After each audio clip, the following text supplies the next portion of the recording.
Su, toprağın çığlığından ve buz kaplarından başlap, bedenimizdeki öcükler içinli hem miyade DNA'lı, geolokasiya, yağ korkutucusu, yaş ve cinsiyel faktörlere bağlılıkta ortaça adam 55-60 götürüm su aralığındadır.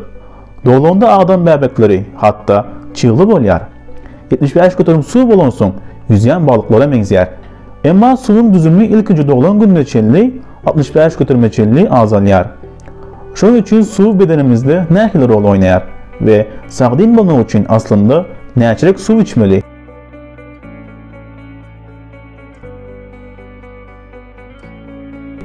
Bedenimizdeki H2O boğumları yasamak ve yağlamak, temperaturanı kadalaştırmak ve beyni ve omurga iyiliğini imitlendirmek için işleyer. Su, dünya kanımızda değil. Ulu adamın beyni ve yüreği 4'ten 3'ü su. Bu takminen bir bananın çığlığına dengidir. Öykünün 83 götürümü de alma has benzeyer. Hatta kurak yağlı görünen adam sümkleri hem 31 götürümü su. Esasen sudan yasalan ve su bilen koşulan bolsak, ne için henizm çelöz köp su içmeli. Doğrusu, her gün derimizden ve peşevimizden ve içecek hareketlerimizden, hatta dine dem almaktan 2-3 litre su bitiriyeriz. Bu fonksiyonlar bizim yaşamamız için mühim olsa da soğukluğun gitmelerinin övezini dolmalıdırız. Susuzluğun ya da gidrasiyanın ön almak için den avramlı su derecesini saklamak zürür. Bunların ikisi hem umumi sağlığa ziyanlı tesir edip bilir. Suyun pes derecesi yüze çıkarılanda beyninin hipotalamusunda nöroreseptorlar kanın has köp su sindirmegine ve saklanmağına mümkünçülük veren yürüyte kanallar dörediyer. Bu bolsa konsiyentillerin qarak peşevin döremegine sebep bolyar. Susuzluğun yukarılanmağı, energiyanın, keyfin, derinin çığlığının ve kan basışının epesli pesilmegine şeyler hem an bilim bozulmalarına sebep bolup bilir.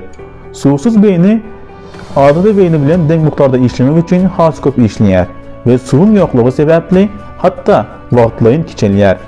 Hidratasiya ya da hipnotermiya adatça riskli vaktin içinde suyun aşı köp sarf edilmeginden döreyer. Sportçular aşı fizik şartlarda suyun derecesini kadalaştırmaktaki kıyınçılıkları sebeple kurban bolyarlar. Susuzlandırılan beyni antidiüretik hormonun ölümcülüğünü güçlendiren bolsa hidratlanan beyni kanı koyberyer ya da saklanıyar. Bedende natri elektrolitler soğuklanıyar ve öğücüklerin çişmegine sebep bolyar. Ağır yağdaylarda böbrekler emele gelen peşevin miktarını saklap bilmeyer. Sudan zehirlenmek, kelle ağrı, kusmak ve seyrek yağdaylarda ölüme sebep bolup bilir. Ama bu adattan daşarı yağday. Adatı, gün-günden arası ağız suyuna eye bolmak, vaktimiz için dolandırmak ansat. Uzak vaxtlap adatı payhız, günde 8 stakan su içmeli deydiler. Bu açıklama şundan son has kovu düzüldü. Şimdi içmeli suyun miktarı esasen ağrımınıza ve daşkı kurşavınıza bağlı diyen fikir var. Maslahat verilen gündelik kabul edişlik erkekler için 2 yarım ve 3 litre 700 gram, ayarlar için bolsa takminen 2 ve 2 litre 700 gram aralığında ütkeyer. Sağdin, işçen, qarı ya da aşağı kızgın bulanımızda bu miktar ütkeyer. Su en sağdin hidratör bolsa da belki içkiler hatta kofe ya da çay yalı içkiler hem soğuklukları dolduruyarlar. İmitin içindeki su, gündelik H2O kabul etmegimizin 5'ten 1 bölümünü düzyer.